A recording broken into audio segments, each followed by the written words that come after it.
Well. Hello, everyone. Welcome to Emerging Gov Tech Live. I'm happy to be here with Gerard. Hey, Gerard, what's up? Uh, Great to be here with you, Kevin. Okay, we got a great show today, and it's very timely. I tell you this, there is so much going on when it comes to blockchain and government budgets. Who would thunk it, right? And today we have a couple of great experts to tell us exactly how this is kind of revolutionizing government if we hadn't had enough changes. So we're going to be covering a lot in today's show. And also, after the show, don't forget to join us in the round table where hopefully our guest to be there and we'll have our audience where it will be a two-way conversation on everything that we're talking about today. So before as we go into it, Gerard, why don't you sort of give us an idea or introduce our guest for today's show? Sure, that sounds great. I just want to make a comment with regard to the roundtable. That's really intended for an open place for people to have discussions, ask questions, share what they're doing. So this obviously is a live stream, so it's a broadcast. But right afterwards, if you go to bit.ly, bit.ly/GBA hyphen roundtable.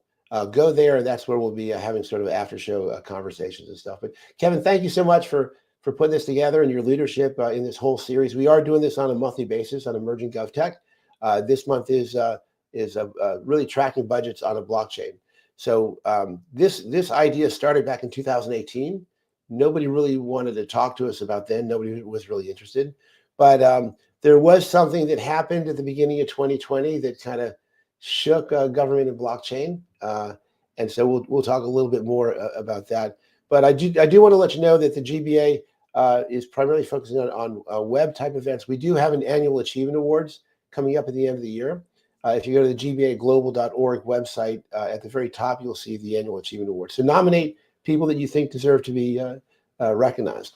All right, but let me go ahead and introduce our two panelists, and Kevin's going to actually take a little bit of time and give us some background in terms of why right now is such an important time for this industry. In fact, Kevin, why don't you do that first, and then I'll go ahead and introduce our two panelists for today. Okay, good. That'll be fine. So if you've been tracking the news lately, you know that last week the president held his first White House Crypto Summit. And this is really important because the legislation is really focusing on making the United States a global power when it comes to crypto. So the summit, and also the president signed an executive order creating a strategic Bitcoin reserve and a digital asset stockpile. And in fact, just this morning, the state of Texas authorized $250 million to buy Bitcoin. And there are like 21 other states in the queue that are talking about passing similar bills. Also, the Senate moved to overturn two Biden-era regulations that the crypto industry opposed.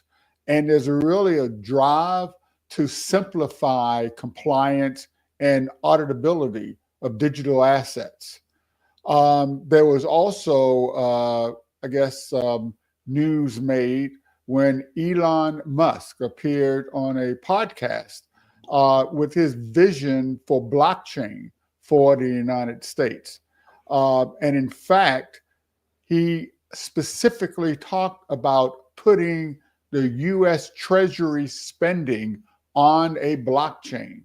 The proposal is meant to increase transparency and eradicating the alleged fraud that has sparked discussions about its feasibility, benefits, and risk. By using blockchain all transactions within the U.S. Treasury would be tracked in real time on a public ledger. It's kind of scary, ensuring full visibility and possibly reducing the potential for fraud, shifting from a reactive posture for compliance to a proactive risk management.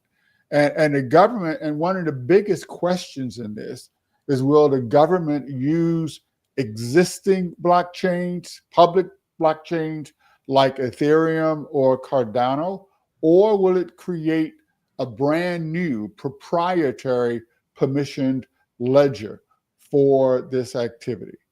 And we have two outstanding experts to tell us more about what's going on in the government. Gerard?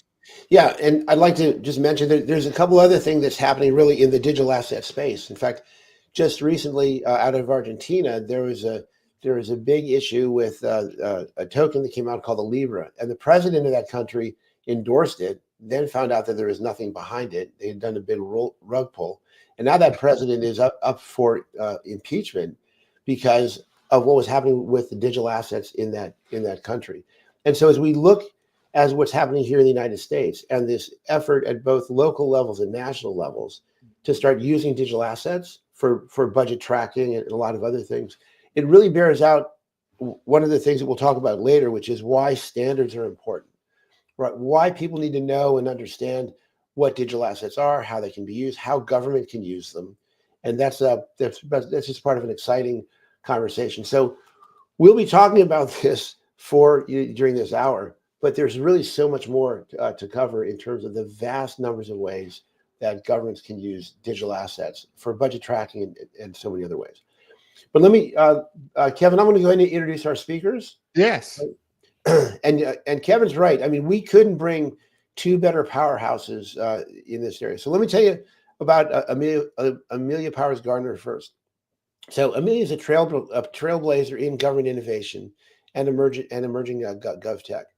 As the former Utah County Clerk Auditor, she led a groundbreaking initiative including the first fully online marriage license portal and one of the very first blockchain-based voting systems in the U.S. So her system actually was used in a U.S. national election, right? One of the only places in the world where that happened. She now is serving as the Utah County Commissioner, where she continues to champion transparency, efficiency, and accountability in government. Amelia is not just a leader at the county level. She has strong relationships with members of the U.S. Congress and is a member of the United Nations Internet Governance Forum, Dynamic Coalition on Blockchain Assurance and Standardization. Her visionary leadership has earned her the 2020 GBA, Government Blockchain Association Annual Achievement Award. She's married to Tobin Gardner, who's a co-founder of the Utah Blockchain Coalition, and the two of them have been championing the use of blockchain and emerging technologies to make the world a better place for their kids and generations to come.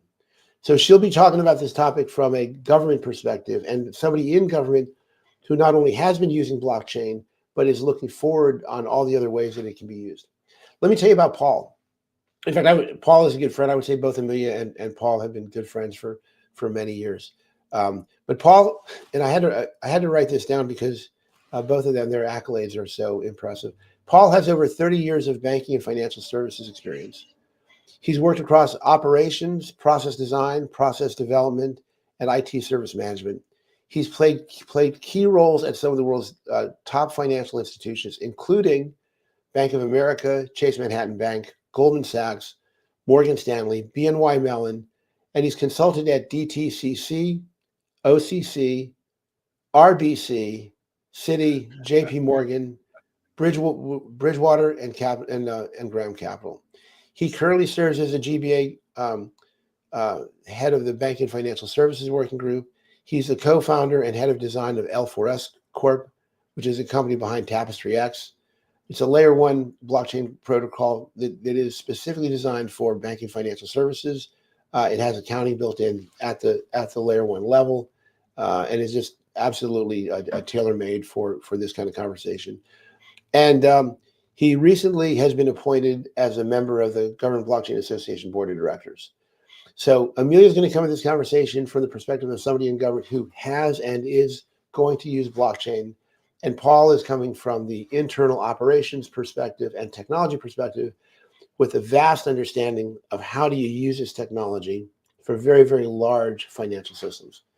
So again, couldn't be more proud and happier to have these two people with us today talking about this really important subject. So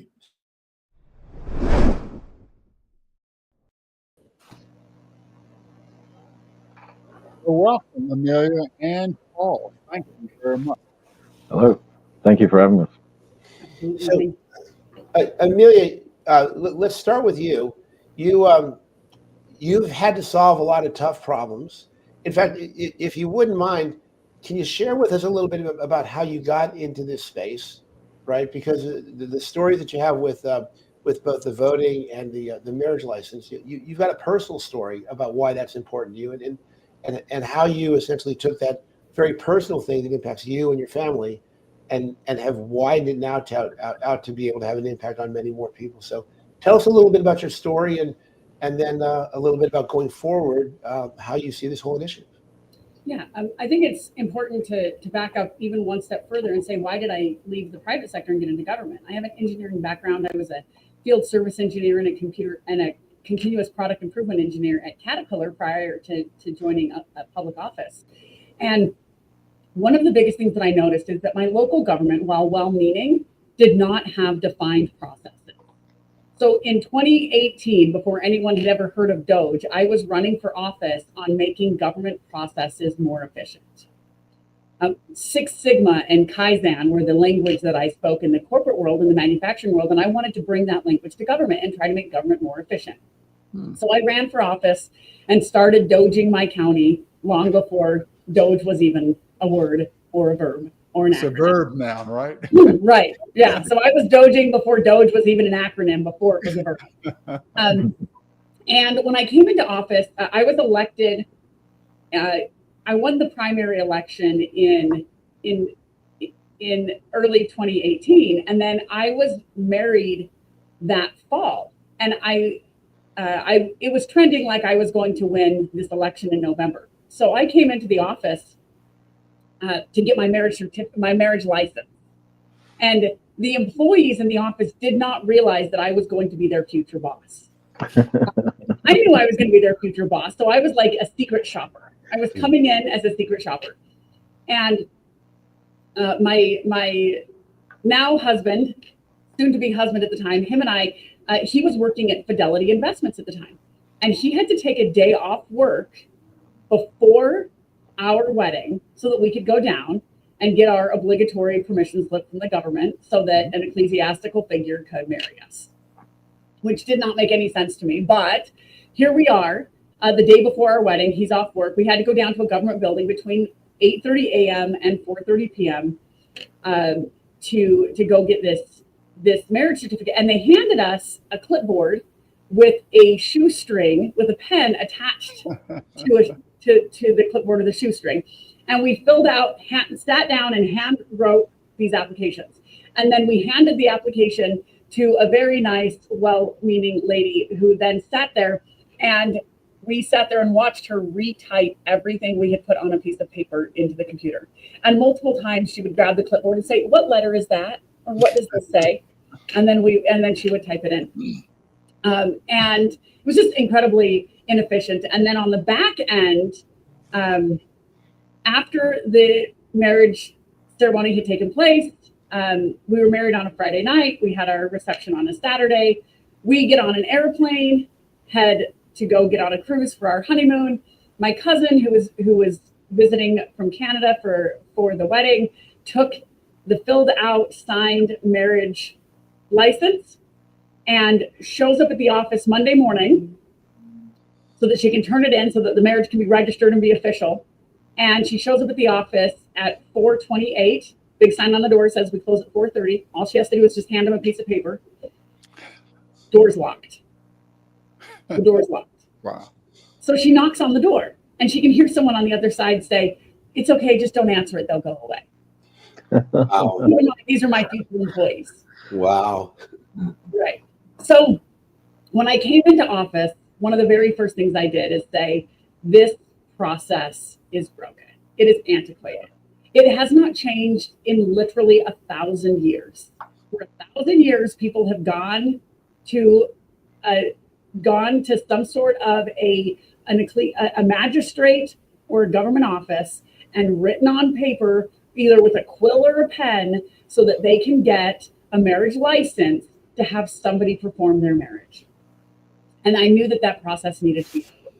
So as we went through, and I want to take this completely paperless process, we knew how to do that front end, but when it came to issuing the marriage certificate, how do you issue electronic marriage certificate? It was just a PDF. We were actually generating PDFs in our system and printing them and putting like a seal as if it was like, 1473. We're putting a seal on them and then handing them to people, and this is their marriage certificate. And I said, how can we do this electronically? And then blockchain was the answer that I came to. Knowing enough about blockchain and recognizing that this, you can create a hash and put it in a blockchain and have that be immutable. This is a way that we can ensure that this electronic document is unaltered. So we started doing that in the fall of 2019. At the same time, one of my other duties was I was over elections. And as we had to rebuild our election system from the ground up because it was so antiquated here in our county. And as we started looking at overseas and military members, my chief deputy at the time was a former Marine. And as we started discussing our own experiences voting in the 2008 election year, which is a fairly pivotal year, if you remember, that was the year that Barack Obama was on the ballot and won. In that fairly pivotal year, I was living in Canada as a field service engineer for Caterpillar, and he was serving our country in Fallujah, Iraq as a Marine in a combat zone. And that year, I received my absentee ballot for the primary election, but Josh didn't receive his in Fallujah. So I voted in the primary that year, but I never received my ballot in the general. And Josh didn't receive his in the primary, but he did receive his for the general. So we had two people in the exact same year, one of them in Canada, just across the border, and one of them is literally fighting for freedom. And both of us in one of those two elections was disenfranchised and didn't have the ability to vote. So we said, okay, well, how can we find a solution for this? And what we discovered was the most viable solution that included identity verification, electronic delivery of ballot, and ensured that a ballot was returned that was completely auditable and transparent and immutable, was utilizing blockchain technology. So we deployed it that year so that we could test that heading into the presidential year of 2020. Wow, that's a great story.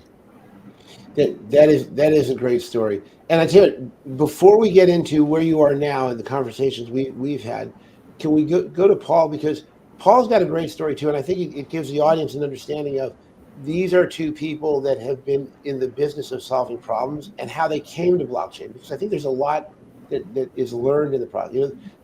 There's the old saying that if you're a hammer, everything looks like a nail. In this case, that's not the case. There were some nails that needed to be hammered, and you guys eventually came to blockchain as a solution. Paul, can you share your story of how you came to blockchain? Sure. So I was working in this marriage license office in Utah County. So my career, I actually started life, I was an engineer too. I studied aeronautics and astronautics. And originally I was a manufacturing engineer building engines for Ford, but transitioned early on in my career to banking operations. And at the time, with the advent of technology, they were looking for people with like production experience to manage their operational processes. And so I got involved with the international institutional businesses, global custody, securities lending, prime brokerage, and supporting trading desks. So have worked with the industry's infrastructure around the world. I've lived and worked. I'm originally from the UK, but lived here in the States. I've lived in Singapore and Australia. I've covered Latin America and Asia and the markets. So understand how, complicated and disparate the operational infrastructure is. And just by chance, when I was working on a strategy and innovation for, simplifying some transactions inside one of the bigger global banks, someone came along and said, there's this thing called a blockchain. I was like, okay, what is this thing? What is this technology? And by chance, I happened to join the boutique consultancy, and they asked me to look into it. And what I saw was this potential of peer-to-peer B2B settlement in hours, if not minutes, a consistent ledger. And but I also saw some of the limitations, which really didn't meet the requirements of the financial services in terms of scale, capacity, accounting functionality. And that led to the design of Tapestry X, and I've had a great team of supporters from our board, as well as a CEO who comes from a similar part of the industry to me, and another colleague who's come from operational experience and consulting. So we've built out Tapestry X, but because we've made it available to do any type of transaction with any asset and securities business, it also lends itself to other use cases such as supply chain or documentation and records management. But it's been a great journey, and trying to keep up with all the technological advances. Although we're not necessarily in the crypto DeFi space, we have to keep charge of all that stuff. And the interesting part, and my introduction to government was through listening to Gerard, talk about how slow governments are to take on new technology and how notoriously difficult they are to deal with. And I thought, if I can help with that process, as well as possibly getting a good client as well, then I'm all in. Good luck.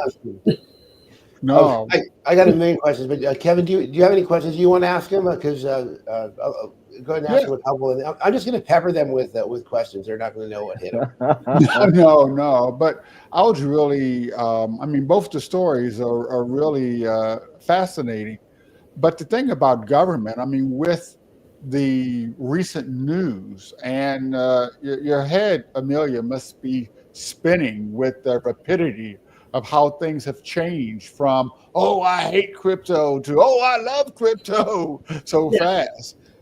And going from marriage licenses on blockchain to now, you are actually looking at or actually implementing budgets on blockchain for the federal government. And with, Doge looking at doing that for the entire treasury of the United States. So why is putting a budget on blockchain so important for the government?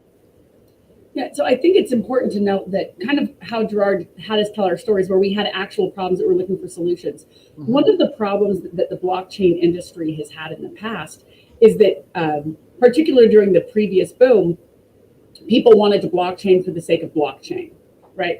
And I've always been a huge advocate of saying, don't use blockchain just for the sake of blockchain. Use blockchain when it's the viable solution, right?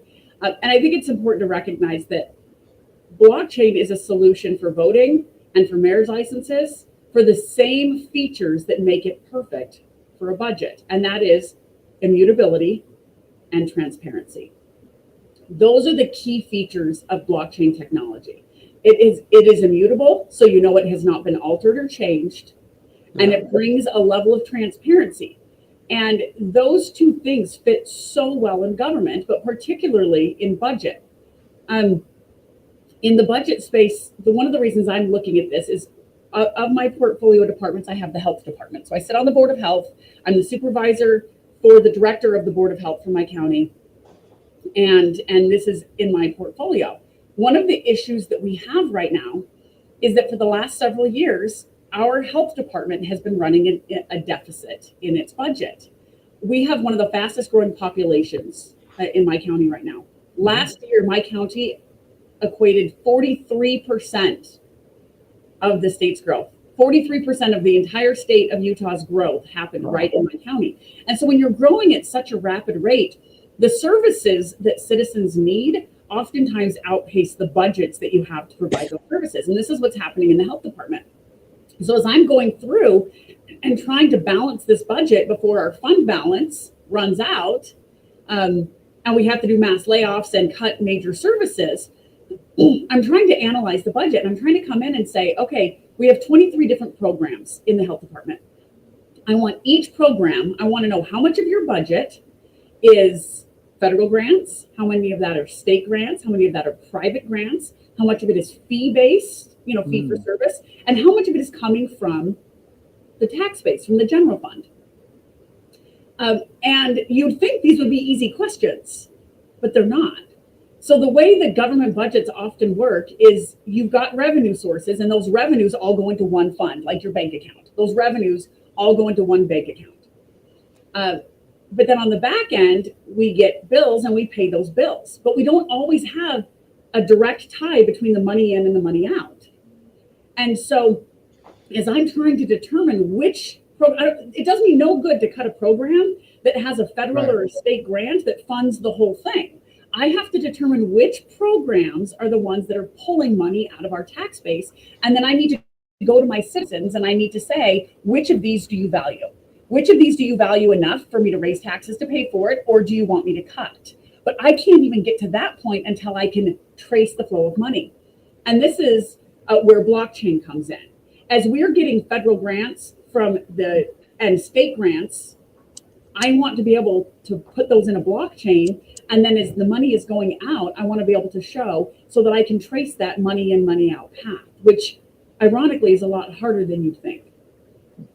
Yeah, so it's really about the color of money, so to speak. You have to match your colors that come in to the payments that go out.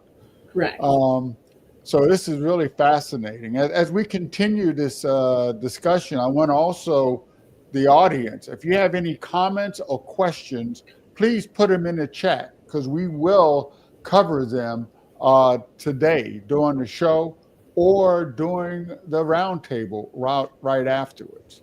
So Paul, I mean, there's really a need here in tracking the budget, but blockchain is a new technology that many people aren't aware of or really know how it works, and there must be a lot of technical and process requirements to make something like as complex as tracking the budget of a government happen.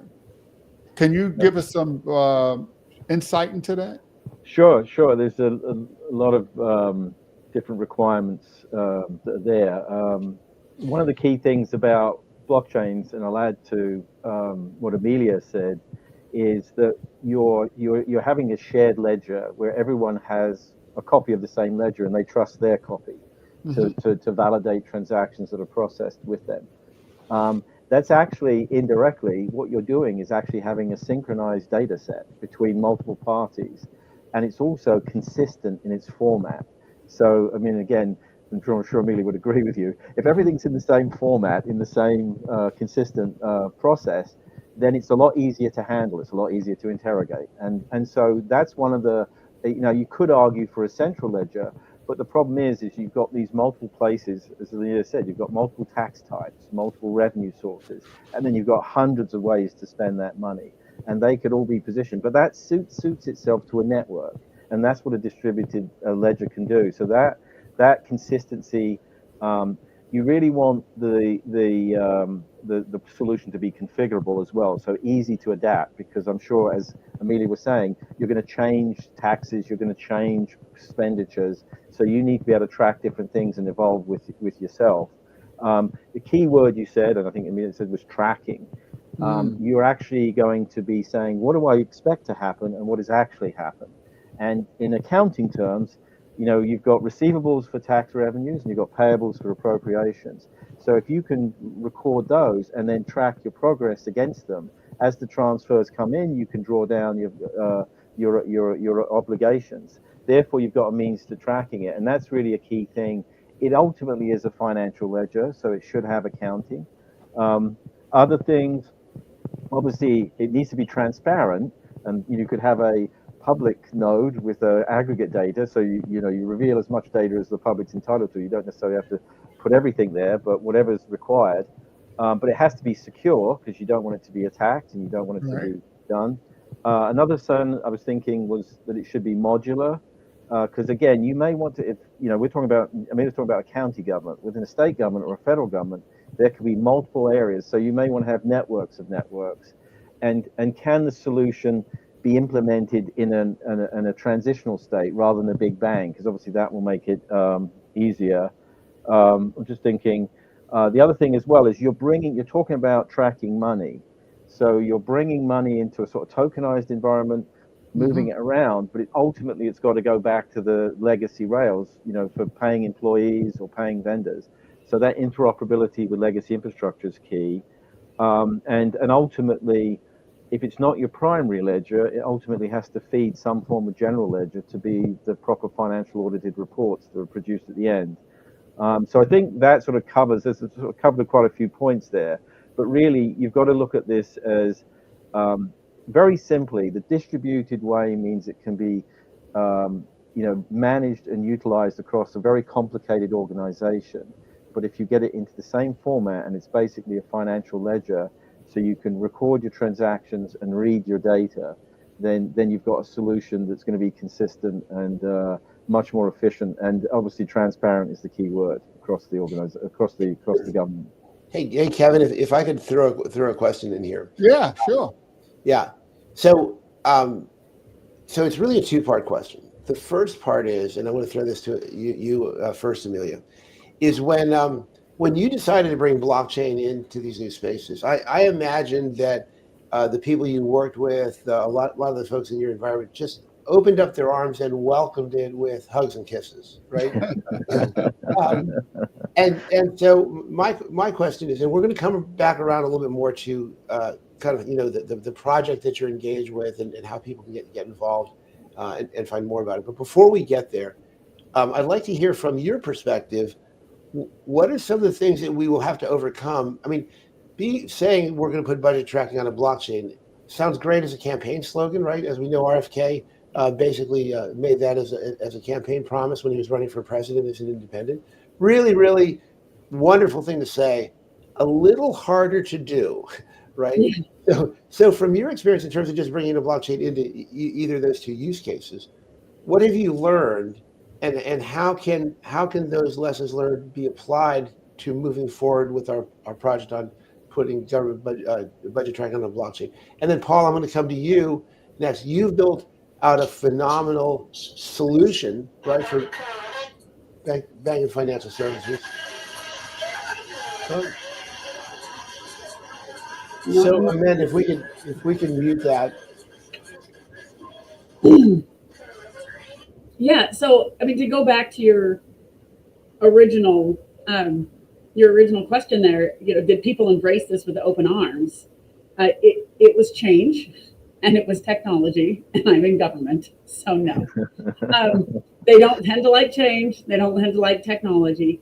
So it was very difficult, but helping people see the vision and helping them see the end, and not actually spending any time explaining the technology. The least amount of time that you spend explaining the technology, the better off you're going to be. You need to talk about the features and the benefits, right? This comes back to sales. We used to find this at Caterpillar when we were selling machinery. The engineers wanted to come in and talk about a planetary gear set. No one buying a bulldozer cares that you use a planetary gear set on a raised sprocket. What they care about is that you have a higher torque load, which means you can push more dirt. Right. And they care about the raised sprocket because it means that you have less wear and tear because it's up out of the elements. So you talk about the features and the benefits of the technology rather than the technology itself. Part of the problem is this is such a new and emerging technology that the only people that play in this space are nerds like us who love the technology. And so we want to explain the technology, and that doesn't actually help our case. I never went around to people and said, did you know that you have a blockchain marriage certificate? What I said was, you have a digital certificate that you can keep on your phone, and when you need it, you can access it without having to remember where you put it. Right? Right. And so you have to look at that. The other thing that's key in order to get buy-in. So as a commissioner, I don't actually do the work of the county. I set a vision, I place votes, I attend a lot of meetings, but the way that I get things accomplished is helping employees see the vision. I have 1,500 people that work for me, and they're the ones that do the hard work. They are the public servants, but they need to see my vision. They need to see why it matters and how it makes a difference, and then they implement it. But one of the ways we do that is that we make it easy for them to implement, which means we need to find ways. If we have what we consider to be a superior technology, but that technology does not work with the processes that exist today, that technology will not get adopted. We need to be willing to take a superior technology and break it down into sometimes what's inferior, but better than what we currently have, and see if we can make them work together.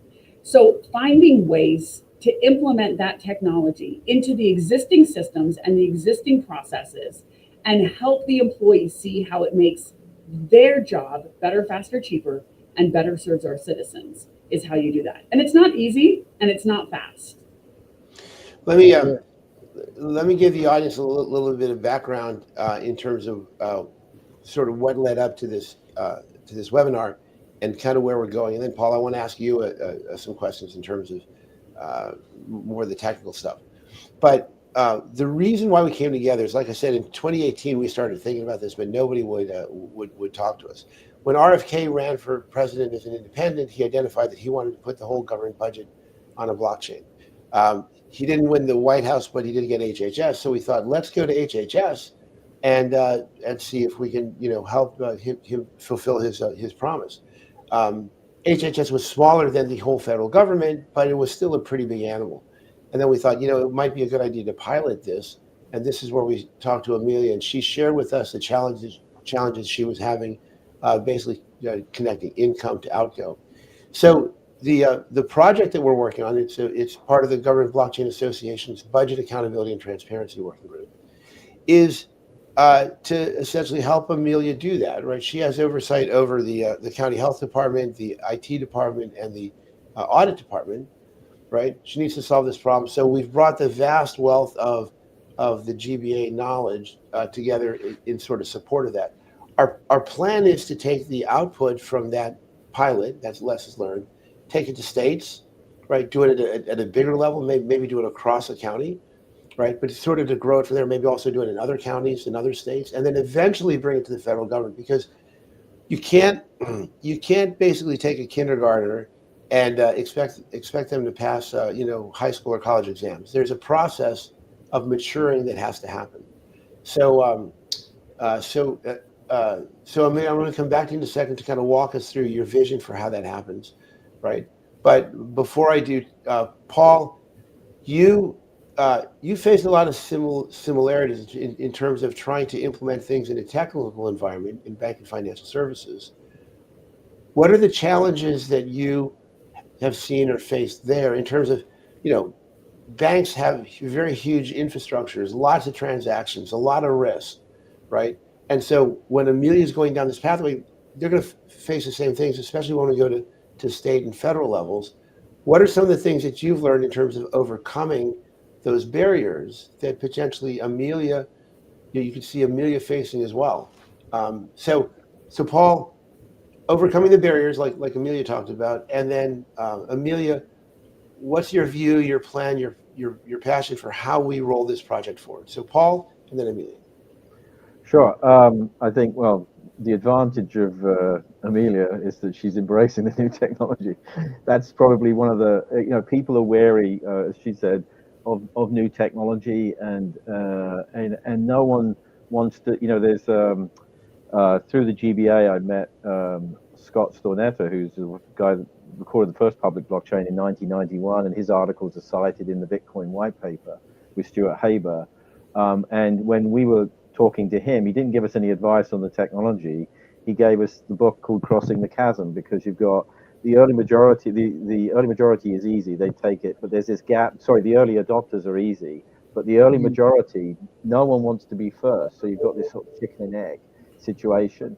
Part of the challenge is convincing them that it's going to be used. The second challenge is, once they've got to the point of saying, let's try this out, they don't really think of the holistic requirements. And I went through a bunch of challenges earlier in this discussion. You really have to think of everything, not because you have to necessarily address all those issues, but you have to know how you're going to address it. So a lot of these companies in the banking and finance jumped into a solution and then found it couldn't scale. Whereas the white paper actually said, by the way, we can't scale. You know, we can't handle that capacity, or we don't have the functionality to do proper loans and accounting. And so they've gone through this sort of incremental approach. So I'd be wary of anybody that's trying to, you can have an incremental step as long as you know where your end game is and you're going to cover the bases. If you're trying to just try as you go, you're going to trip and fall or find out that the solution doesn't meet all your requirements. And I've been involved with the blockchain maturity model with the GBA, and that's a great way to have your actual solution assessed from 11 elements at 5 levels of maturity. So that's one of the things that, you know, you may want to consider. I think, again, coming back to some of the points, how easy is this technology to be adopted? And I don't want to throw away my pricing negotiation, but it should be cheap to run and maintain. And as Amelia said, it really does need to complement the current technology. It's not taking over everything. It's becoming the ledger for what are current applications. So how simple is it is to integrate with those. And again, I'll just reiterate, the key thing is write down the requirements. Amelia talked about what's the end result, you know, like, oh, I've got a digital license on my phone. Okay, what are the requirements to do that? Don't try and make the force fit the technology. Write out your requirements. And again, in certain cases, you may be better off with a centralized database. You don't need a blockchain.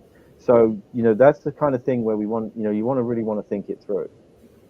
So, Amelia, given the experiences you've had in the past and some of the things that Paul said, walk us through your vision or what your plan is going forward on how do we, at least with the Utah County Health Department, how do we get budget tracking on a blockchain? What are your thoughts?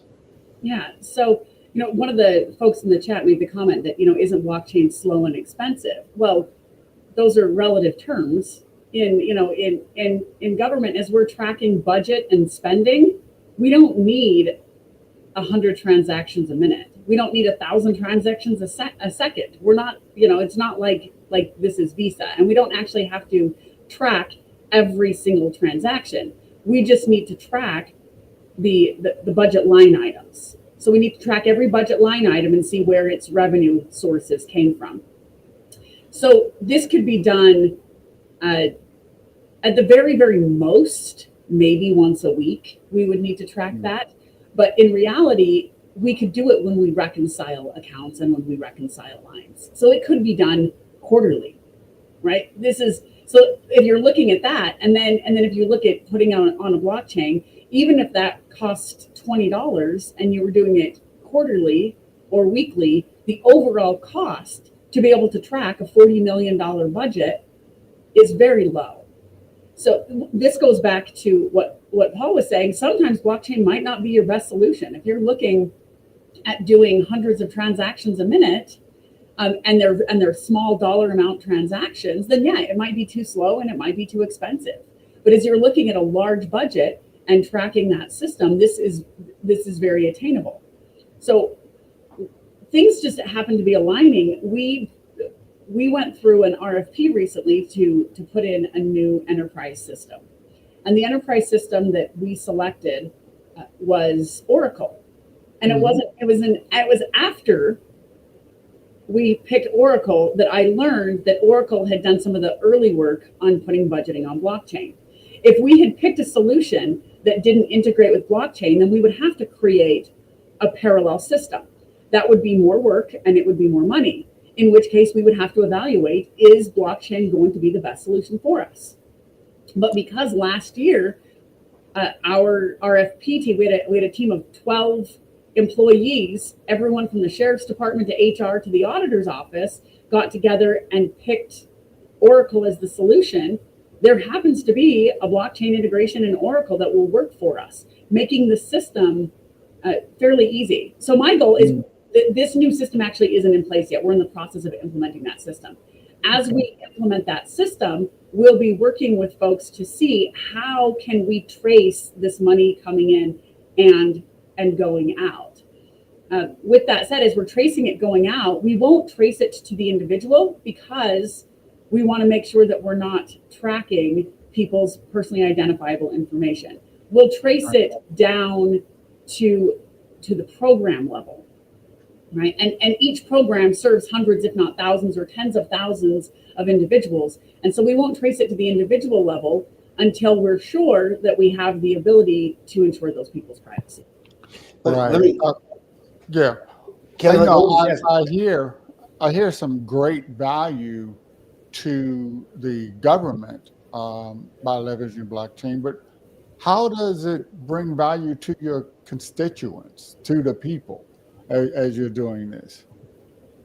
Yeah, I think it's very valuable for the constituents and the individuals to have that transparency in their government, right? You'd be shocked at the number of crazy things that I learn on the internet about what we do here at the county. Then I'm like, really? Then what did I do? You know, and you know, during COVID, for example, there was a surge in employees. We had to hire a bunch of employees to help deal with COVID parameters. And in the ramp down after COVID, we laid off over 100 employees because these are employees that have been hired for temporary things, as we no longer need to have the number of people in epidemiology that are tracking, contact tracing, and we don't have these big vaccine clinics as we laid those people off. But you've got people in the public. In fact, we had candidates running for office saying things like they hired 120 people and they haven't laid a single person off. But being able to have some of these records to show people, yeah, you can actually see, yes, payroll did go up, but it also went back down. And you could show them these transparencies to show that. The other aspect of that is ensuring that their tax dollars are being spent on the things that we tell them they're being spent on. So a lot of it is transparency and accountability. Oh, that sounds great. Kevin, if I could ask Paul to comment on something that Amelia said. So the question of the comment was, aren't blockchains slow and essentially inefficient, right? And when Amelia answered, she said, you know what? We don't need things to be that fast because the process is slow, right? But there's entirely new paradigms on how to work with blockchain that can eventually lead to real-time settlement. And one of the problems we have now in government tracking is it's always kind of rearview mirror, right? So, Paul, I know you've done a lot of research in this space. What can be done to essentially get closer to real-time settlement, right, in government? Because especially when we scale up to state and national level, there's a lot more transactions. But from a technical perspective, if somebody wants to be able to scale up, what are some things that can be done? Maybe some of the things that you learned in your research and in your work. Sure. And I would say I'd agree with Amelia in a lot of these use cases, particularly in government. You again, looking at the requirements, if you do have a high latency, low volume use case, then your solution may not need to have the performance that's required. But the key thing, and this is one of is particularly in finance where we found the limits in blockchains. And I joke blockchain is the technology of the future that forgot the future, because it can tell you what happens today and it can give you the immutable history, but it can't tell you anything about tomorrow or the future. And most people rely on their smart contract algorithms to wake up and do something in the future, but you can't accrue, you can't reconcile to that. So you've got to have the ability. What you do want to record is often when you're dealing with any type of transaction, you're invoicing someone, which is a payable to somebody and a receivable to the other party. So you need to be able to record those obligations and date them to the future when they're due. So that idea of having a financial ledger with proper accounting and payable receivables is a key thing. We found a way. We saw one of the other challenges in the financial services is that if you're using consensus or if you're using independent validators, there's a cost, a risk, and a liability to that. And it's also a part where collusion can happen. Although it's relatively hard to do with Byzantine fault tolerance or even potentially punishment through staking, it still has that burden. We actually found a way through a method that's called conflict-free replicated data types that the nodes can actually synchronize on the transaction data alone. So we've obviated that need for validation, and that gives us the real-time processing, because there isn't, in most blockchains, the transactions are proposed and then they're validated, and then they're shared back. Well, there's latency, there's capacity constraints, and there's risk and liability. So we wanted to get rid of that. The other thing that people forget is the classic problem that Bitcoin sort of solved was the double spend. But Bitcoin allows a double spend to occur. It just doesn't allow it to get into the final record. But there's a period in time where the double spend exists. We wanted to stop the double spend from ever even having a chance of getting in the front door. So that's one of the things where you've got to look at controls and requirements. But I think that those are sort of examples. I think what you were talking to Gerard, in terms of where looking after people's money and looking after people's securities is a sort of very you can't do that lightly. And outside of the regulatory requirements, you just can't say, oops, it's all missing. As we found out with FTX running a single entry spreadsheet, that funny enough, they lost track of everything. Well, who's surprised at that? So this is where the control and processing of transactions on a ledger is a serious business, and that's what we've addressed. Wow. So we're coming to the top of the hour. So I'd really like to bring in some questions from the audience, and this first one from NFT Eve Blockchain. It kind of looks at addresses both a technical aspect and I guess a governmental aspect. So I want to first go to Paul and then go to Amelia, where NFT Eve Blockchain says, I want to know how voter ID can be both private and public. And I could probably add the blockchain also. What's the latest masking tech to make this actually happen there, Paul? I think I'll defer to Amelia on this one, because I know she's actually implemented a voting system. So she's, I know. Yeah. Okay. If each voter ID was given a cryptographic hash, then you could track any changes that happened on your voter registration.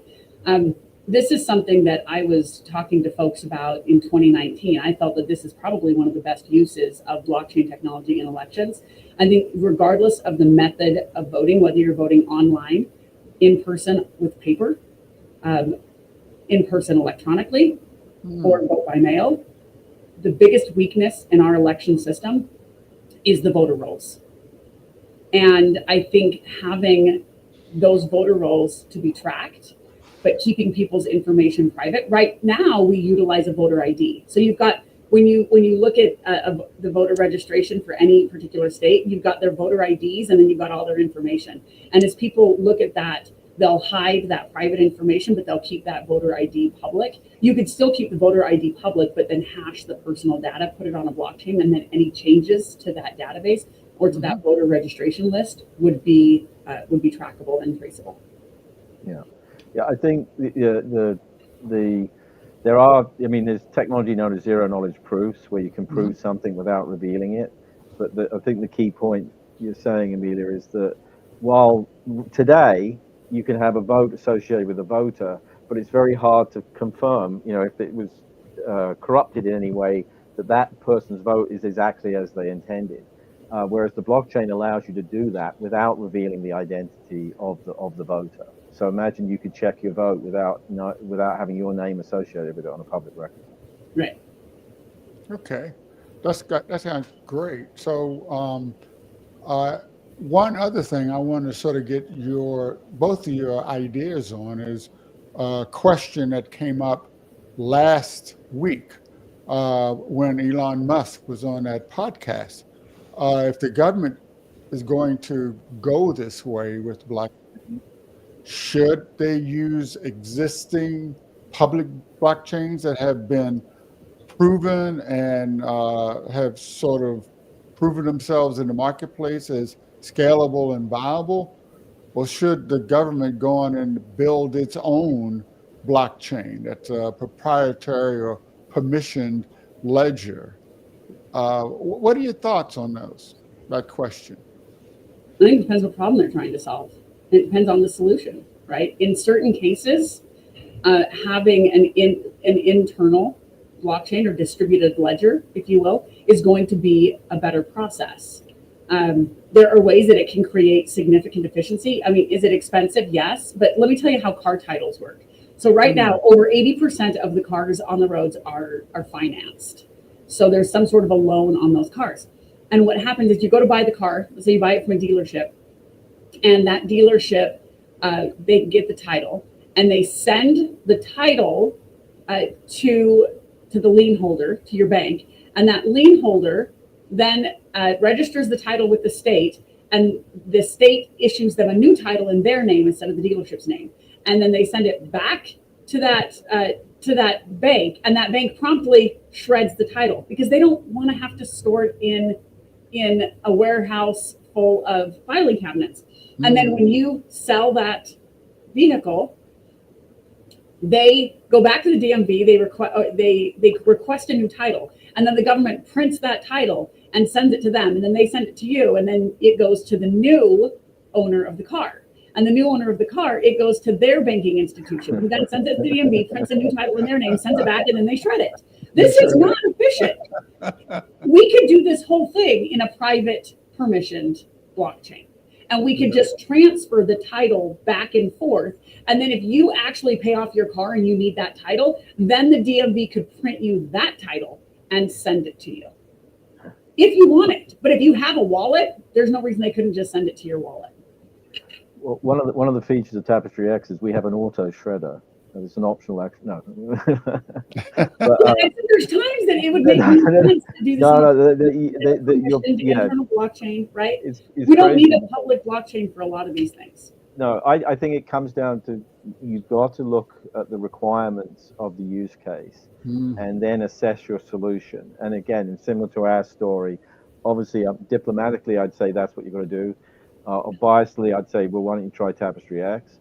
I mean, we found the blockchains couldn't meet the requirements in the financial services, and that's why a lot of these blockchains, enterprise blockchains, have struggled with the larger scale, more complicated use cases. So I'd look at your requirements and say, does the solution meet your requirements? And then if there's none out there, then that would be the justification for the government to build its technology. But on my experience of government-built technology is not usually. It's a design by committee and not necessarily the optimal way. I do believe there's really good solutions out there, and in the GBA for multiple use cases with the BMM assessment, we've seen that. Wow. So are you guys having fun out in the audience? We're at the top of the hour, but the fun doesn't have to stop because we can all go into the round table where it's two-way conversations, and you can get your questions answered immediately.